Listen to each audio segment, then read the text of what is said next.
Now we go back to talking about the conducting zone. So let's go to the terminal bronchioles. These are the smallest, and let's see the alveolar sac. So we can see that the terminal bronchioles feed the respiratory bronchioles. Then we go to alveolar ducts. Then we go to alveolar sacs, which are clusters of alveoli. You have hundreds of millions of alveoli making up the most of the lung volume. This is the actual site of gas exchange. So here's our image. Let's follow it from the trachea. So we have trachea. This is going to be our left bronchus. And then we go all the way out to these sac structures, right? So it's trachea, left bronchus, terminal bronchiole, respiratory bronchioles, out to the alveolar sacs. The alveolar duct is the area that all of the alveoli kind of connect to or push the air into or out of. So you would see an alveolar duct running in the middle here of this alveolar sac. Just one of these is an alveolus. I don't think it's on here anywhere, but in your textbook I know they talk about an alveolus, US ending, versus alveoli, which is many. So again, it's a terminal bronchiole, a respiratory bronchiole that leads to an alveolar duct. This is an alveolar sac. Just one of these is an alveolus. Many of them are alveoli. So we need to look at the respiratory membrane so we can talk a little bit more about what's happening in the gas exchange area. So the respiratory membrane has squamous epithelium. Do you remember that we talked about simple squamous epithelium was the best type of cell tissue for diffusion, right? We call these type 1 cells. There are also type 2 cells that secrete something called surfactant. Alveoli are surrounded by elastic fibers, pulmonary capillaries, and remember we have lots of macrophages. So here you can see the terminal bronchiole, the respiratory bronchiole, and this picture is nice because you can see the capillaries surrounding the alveolar sac. We also have elastic fibers all around the alveoli. So this is what gives your lungs that springy, sponge-like consistency. Here's where we can actually see one alveolus. We can see the capillary beds, right? We can see the purple are the macrophages. And then we have two different types of cells. We have the type 1 cell here in this beige color with the purple nucleus. And then we have these type 2 cells. There's fewer of them. Those are the surfactant secreting cells. So we're going to look at the lungs first, and then we'll come back and talk about this gas exchange. So we know that the lungs occupy the majority of the thoracic cavity except for the mediastinum. Please go back and review mediastinum if you don't remember what that is. But remember, that's where your trachea, esophagus, your aorta, right? Basically everything behind your sternum. There's the apex or the tip, the superior tip of the lung. There's a base, there's a helium, and there's a root. So when we're looking here, we can see there's the apex. We can see the base here. If you look at how the bronchus and the arteries and veins enter into the lungs, that area is called the helium. So you can see our pulmonary trunk. Remember our pulmonary trunk? And our left and right pulmonary arteries. Remember the arteries here going away from the heart are going to be blue in the pulmonary. So we're taking, get my pointer back, there we go. So we're taking deoxygenated blood, we're pushing it out into the lungs, we're getting rid of CO2, we're picking up oxygen, and that oxygen is coming back, that oxygen is coming back through the red ones, which are the pulmonary veins, right? Back to the heart. So the left lung is a little bit smaller, and the right lung is a little bit larger. The lungs are very elastic and spongy because they have that elastic connective tissue. One of the things that you'll notice is on the left lung, there's this cardiac notch. So if you remember, the heart sits at an angle, right? It sits at the point of the heart, the apex of the heart goes to the left. So you have this little cardiac notch so that you're not putting more pressure on top of the heart, so it doesn't have to work as hard to contract. We also have to talk about blood supply. So I just mentioned pulmonary arteries and veins.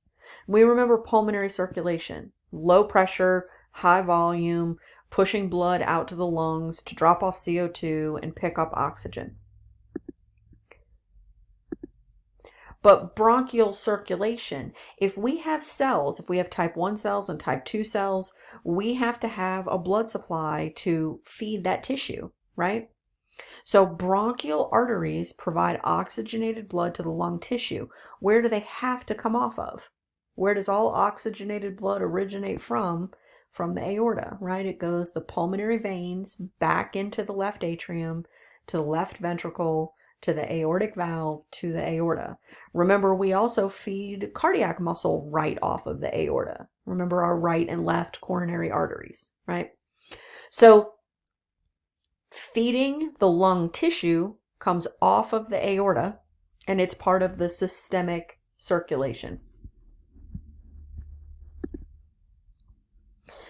Innervation of the lungs. We do have sympathetic and parasympathetic fibers, right? If we are resting and digesting, we could be breathing slower, right? Not as fast as we would need to be breathing if we're doing a marathon, right? So sympathetic fibers are going to kick on. If we're running a marathon, sympathetic kicks in. You have bronchial dilations. All your bronchioles open up to try to get as much air in, as much pulmonary ventilation as we can. If you're doing parasympathetic, right, if you're resting and relaxing, then you can have bronchial constriction. You don't need as much gas exchange. Go back and visit your pleura again. So you have parietal and visceral pleura. The parietal is touching the wall, the thoracic cavity wall. The visceral is actually on the external surface of the lung. And remember that pleural fluid between these two layers is going to help lubricate and reduce surface tension so that there's no friction, no heat buildup, because your lungs are constantly inhaling and exhaling. Here you can see the nice cavity. So you can see in white, we have the parietal pleura, and then white touching the pink is the visceral pleura, and then we have that space in between. We've already talked about pleurisy before, way back in chapter 1 and 201, but this is basically just an inflammation of the pleural linings of the thoracic cavity. So I went through the mechanics of breathing and the pressure relationships.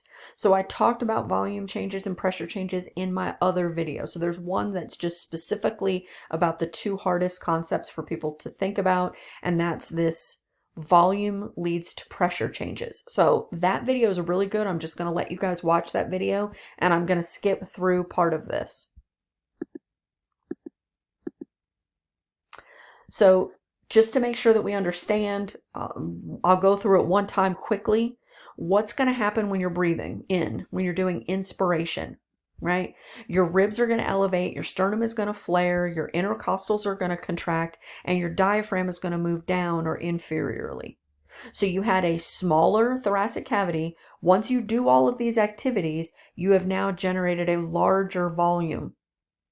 And if the volume of your thoracic cavity is larger, what's going to happen to the pressure? It's going to go down, and that's going to allow air from outside to flow into your lungs.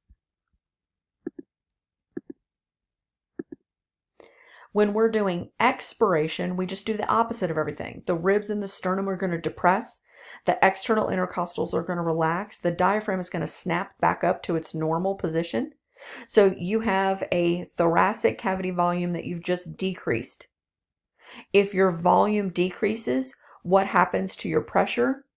It increases. If the pressure in your lungs is higher than outside of your lungs, all the air is going to leave from the high pressure in your lungs to the low pressure in the atmosphere. In this image, I was trying to show you that if you have a punctured parietal pleura or a ruptured visceral pleura, that you can have a collapsed lung. So the fancy word here for it, atelectasis. Fun word to say. So if this happens, basically you've disrupted the difference between the intrapulmonary pressure, right? So this here, interpulmonary pressure between the pleura, right? So this is inside the lungs, right? This is atmospheric pressure outside the lungs, and then the gray is the pleural cavity intrapleural pressure. So you can see here, if I poked a hole in the parietal, I'm now exposing the atmospheric pressure to the pressure inside, right? That's trapped between the two layers. So now air is going to fill in, and that pressure from the air is going to push on the lung and collapse the lung.